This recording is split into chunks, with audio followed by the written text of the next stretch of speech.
हमारे भारतीय जनता पार्टी के किया है। हमारे प्रवीण पोपली जी जो समर्पित कार्यकर्ता ने बूथ स्तर से अपनी राजनीतिक सफर तय पार्टी का कार्यकर्ता होने के नाते और राजनीतिक क्षेत्र में हमारे पास जो दायित्व है। जय हिंद दोस्तों, नमस्कार। फिलहाल सुशीला भवन में और खास बात है कि यहाँ पर जो बीजेपी मेयर प्रत्याशी है प्रवीण पोपली, उनका हवन यज्ञ जारी है और मुख्यमंत्री यहाँ कुछ देर में पहुँचने वाले हैं। लोगों से भी बात करेंगे, जानेंगे कि जो टिकट अनाउंसमेंट हुआ है प्रवीण पोपली को जो उम्मीदवार बनाया गया मेयर पद का, उसके बारे में उनका क्या कहना है। तो चलिए करते हैं बातचीत और देखते हैं। आज हिसार में बड़ी खुशी का मौका है। हरियाणा प्रदेश के यशस्वी मुख्यमंत्री हमारे भारतीय जनता पार्टी के हमारे हिसार मेयर के लिए जो भारतीय जनता पार्टी के प्रत्याशी घोषित हुए हैं, उनको नॉमिनेशन के लिए और हरियाणा जो भारतीय जनता पार्टी हिसार के कार्यकर्ता हैं उनको संबोधन के लिए, हिसार वासियों को संबोधन के लिए हमारे प्रदेश के यशस्वी मुख्यमंत्री नायब सैनी जी आज यहाँ सुशीला भवन अब से कुछ देर में पहुँच रहे हैं। सर, इसके अलावा क्या क्या प्रोग्राम है? इसके अलावा टीटीसी में प्रोग्राम है। माननीय नायब सैनी जी को यहाँ उनका पहले से प्रोग्राम था। हमारे द्वारा कार्यकर्ताओं द्वारा उनको अनुरोध किया गया कि आपने एक ऐसे कार्यकर्ता को, ज़मीन से जुड़े कार्यकर्ताओं को और जो मूल भारतीय जनता पार्टी का कार्यकर्ता है, जिन्होंने बूथ स्तर से अपनी राजनीतिक सफ़र तय करते हुए और प्रदेश स्तर तक की राजनीति में वो पहुँचे, ऐसे एक छोटे से कार्यकर्ता को भारतीय जनता पार्टी शीर्ष नेतृत्व ने टिकट देकर यहाँ मेयर का प्रत्याशी बनाने का काम किया। इसके लिए मैं शीर्ष नेतृत्व का धन्यवाद भी करता हूँ। हिसार जिले के सभी कार्यकर्ताओं की तरफ से मैं शीर्ष नेतृत्व का धन्यवाद करता हूँ कि उन्होंने एक ऐसे छोटे से कार्यकर्ता जिन्होंने ज़मीनी स्तर पर अपना कार्य शुरू करते हुए और इस बुलंदियों तक पहुँचे और आने वाले समय में निसंदेह वो हरियाणा जिला हिसार के मेयर के सीट पर विराजमान होंगे। तो सैनी साहब, कल टिकट की घोषणा हुई और आज एक बड़ा कार्यक्रम और माननीय मुख्यमंत्री एकदम से आ रहे हैं। मैं तभी आपको बताना चाहूँगा कि हिसार वासियों के लिए और हिसार के सभी कार्यकर्ताओं के लिए सौभाग्य की बात है कि कल टिकट घोषित होने के जस्ट बाद आज माननीय मुख्यमंत्री जी हमारे यहाँ के प्रत्याशी भाई पोपली जी का, प्रवीण पोपली जी का नामांकन के लिए यहाँ पहुँच रहे हैं। ये हम सब कार्यकर्ताओं के लिए बहुत ही गौरव की बात है। तो क्या लग रहा है सर, जो उत्साह है कार्यकर्ताओं का किस लेवल का है? ये निसंदेह, ये तो कोई मैं समझता हूँ कि हमारे सामने कोई विपक्ष है ही नहीं खड़ा और भारतीय जनता पार्टी का प्रत्याशी प्रवीण भाई ही आने वाला हिसार का मेयर होगा। विपक्ष तो नहीं है, लेकिन 50 के करीब कैंडिडेट थे, कंपटीशन बहुत टफ था, बड़ी जद्दोजहद के बाद ये अनाउंस हुआ है। क्या लग रहा है इसमें निसंदेह कि भारतीय जनता पार्टी शीर्ष नेतृत्व ने बहुत ही कुशलता से और पार्टी के कार्यकर्ताओं को उत्साहवर्धन करते हुए एक छोटे से कार्यकर्ता को, जमीन से जुड़े कार्यकर्ताओं को आगे बढ़ाने का काम किया।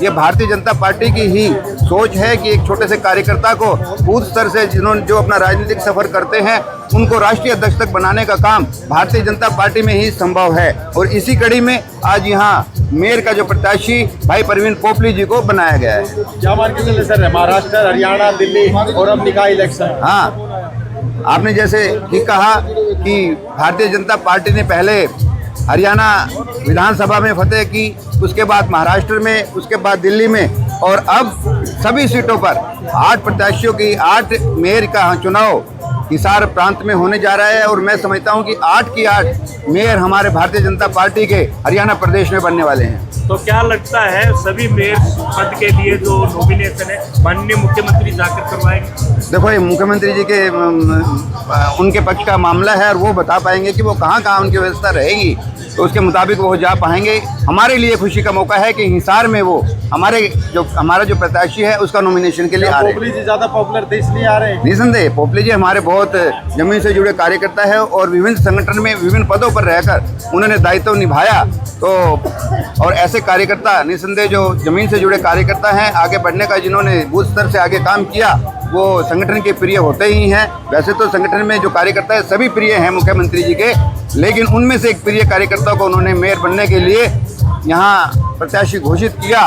तो मैं इसके लिए भी प्रवीण पोपली जी को, हिसार के वासियों को भी सबको बधाई देता हूँ। पुणे क्या मान के चले सर, टिकट वितरण में जिनको निराशा हाथ लगी है, आज के प्रोग्राम के बाद वो साथ नजर आएंगे?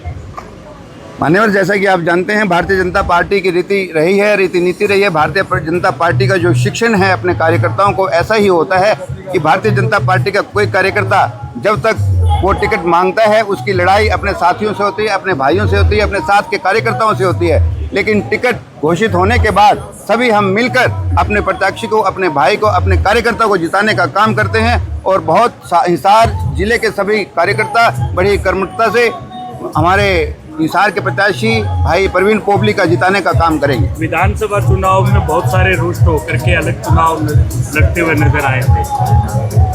ऐसा नहीं है, कुछ कार्यकर्ता जो संगठन के बाहर के कुछ कार्यकर्ता हैं, उसमें भी हमें देखने को मिला था कि हमारे जो मूल संगठन के कार्यकर्ता है, जो जमीनी स्तर से संगठन से जुड़े हुए हैं, ऐसा कोई भी कार्यकर्ता बाहर नहीं गया और वो हमारे प्रत्याशियों के साथ मिलकर हरियाणा प्रदेश में फतेह दिलाने का काम किया। प्रदेश में 48 सीटें का पूर्ण बहुमत के साथ हरियाणा प्रदेश में विधानसभा जीतने का काम किया। माननीय विधायक सावित्री जिंदल जी भी अपना प्रत्याशी उतारना चाह रही थी, जो कि टिकट भाजपा के कार्यकर्ता को मिली है, तो क्या साथ मिल पाएगा? निसंदेह कि हमारे आदरणीय हिसार के विधायिका सावित्री जिंदल जी वो भी पार्टी के साथ है, पार्टी और सरकार में उनका समर्थन है, तो उनकी भावनाओं को समझते हुए उनके कुछ अनुयायी हैं, उनके कुछ साथी हैं, उनको भी भारतीय जनता पार्टी टिकट देने का काम करेंगी और वो पार्टी के साथ रहेंगी, ऐसा मेरा मानना है। राणा जी को लेकर चर्चाओं का बाजार गर्म था, क्या कहें? बिल्कुल ठीक कहा आपने। हमारे रामनिवास राणा जी, जिन्होंने पूर्व में विभिन्न विधानसभाओं से विधानसभा लड़ने का काम किया और वो मैं समझता हूँ कि नगर निगम में भी उनका कार्यकाल रहा था, ऐसे बहुत ही बड़ी शख्सियत, उन्होंने भारतीय जनता पार्टी में अपना बायोडाटा भेजकर भारतीय जनता पार्टी की टिकट पर चुनाव लड़ने के लिए अपना अनुरोध भेजा था माननीय मुख्यमंत्री जी को। उस पर फैसला माननीय मुख्यमंत्री जी ने सभी कार्यकर्ताओं को टिकट नहीं दे पाते, तो उनके बारे में कुछ और सोचा होगा, मेरा ऐसा मानना है। धन्यवाद। पार्टी का कार्यकर्ता होने के नाते और राजनीतिक क्षेत्र में हमारे पास जो दायित्व है, उसको देखते हुए टिकट मांगने का हक पार्टी में सभी को होता है। अब संगठन ने जो फैसला कर दिया तो उसमें हम खुशी से शामिल हैं। आपके सामने इस नामांकन प्रक्रिया में आदरणीय मुख्यमंत्री जी हिसार सुशीला भवन में पहुंच रहे हैं और सभी साथ मिलकर इलेक्शन लड़ेंगे और बड़ी बेखूबी से इस इलेक्शन को जीतने का काम करेंगे और भाई परवीन पोपली को फिर हिसार का मेयर बनाएंगे। अच्छा बताइए, जो टिकट का अनाउंसमेंट हुआ उसको लेके क्या सोच रहे हैं आप? देखिए, इसमें सोचने विचारने की कोई बात ही नहीं है। भारतीय जनता पार्टी ने एक ज़मीन से जुड़े हुए कार्यकर्ता का मान बढ़ाने का काम किया है। हमारे परवीन पोपली जी जो समर्पित कार्यकर्ता, निष्ठावान कार्यकर्ता हैं भारतीय जनता पार्टी को, और पीढ़ियों से भारतीय जनता पार्टी और संघ की सेवा कर रहे थे, तो आज उन्हें उस सेवा का फल देने का काम भारतीय जनता पार्टी ने किया है।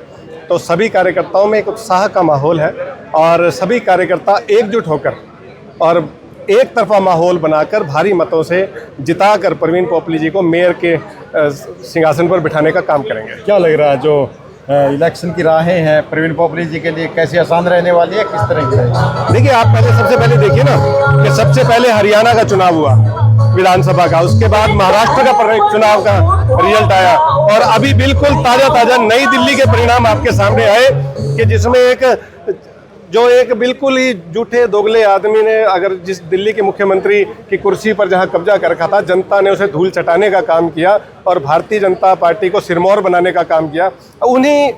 आप देखिए, उन्हीं नतीजों को आगे बढ़ाते हुए अब हरियाणा प्रदेश के अंदर भी जितने भी नगर निगम और नगर निकायों के जहां भी चुनाव हो रहे हैं, भारतीय जनता पार्टी के सभी प्रत्याशी एक तरफा माहौल में जीत कराने का काम करेंगे, भारतीय जनता का परचम लहराने का काम करेंगे। जहां तक कल विधानसभा की आप बात कर रहे हैं, जो दूसरे खेमे में लोग नजर आ रहे थे, आज इस खेमे में ऐसा क्यों?